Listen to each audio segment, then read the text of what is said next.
ഇത് നമ്മുടെ കട്ടളവെപ്പിൻ്റെ അന്നത്തെ ദിവസത്തെ ഒരു വീഡിയോ ആണ് കേട്ടോ. സംഭവം കഴിഞ്ഞിട്ട് 3-4 ദിവസമായി എഡിറ്റ് ചെയ്യാനായിട്ട് ഒരു സമയം കിട്ടില്ല ഗൈസ്. ഈ പണിക്കാരും തിരക്കൊക്കെ ആയതുകൊണ്ടേ സൗണ്ട് കൊടുക്കാനും കട്ട് ചെയ്യാനും ഒന്നിനും ഒരു സമയം കിട്ടാതെയായി. രാവിലെ എണീറ്റ് ഉടനെ തന്നെ ചായക്ക് വെച്ചിട്ടുണ്ട് കേട്ടോ. ഉമ്മായും നാത്തുമാരൊക്കെ ഉണ്ട്, എല്ലാവരും ഓരോരോ പണിയിലാണ്. അപ്പോൾ ചായ വെച്ച് കഴിഞ്ഞിട്ട് പിന്നെ കുറച്ചധികം പാത്രം ഉണ്ടായിരുന്നു, അത് ഫുള്ള് കഴുകി വെച്ചപ്പോഴത്തേക്കും മേമയൊക്കെ വന്നിട്ടുണ്ടായിരുന്നു.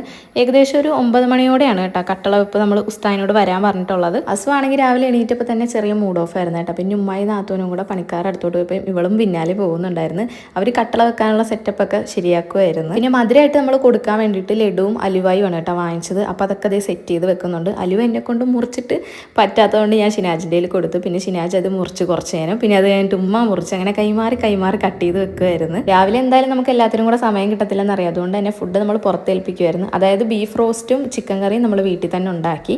ഇടിയപ്പവും പത്തിരിയും വെള്ളയപ്പവും നമ്മൾ പുറത്തേൽപ്പിച്ചിട്ടുണ്ടായിരുന്നു. അപ്പോൾ അത് വാങ്ങാൻ വേണ്ടിയിട്ട് ഷിനാജ് പോയപ്പോഴത്തേക്ക് ഞാനും ഉമ്മയും ബാക്കിയൊക്കെ സെറ്റാക്കി വെച്ച്, അസുവാക്കും കൂടെ പോകണമെന്ന് പറഞ്ഞിട്ട് അവളും കയറി പോകുന്നുണ്ടായിരുന്നു. അങ്ങനെ സാധനമൊക്കെ വാങ്ങിച്ച് വന്നിട്ട് ഇത് അൽഹംദുലില്ലാ നമ്മൾ കട്ടള വെച്ച്.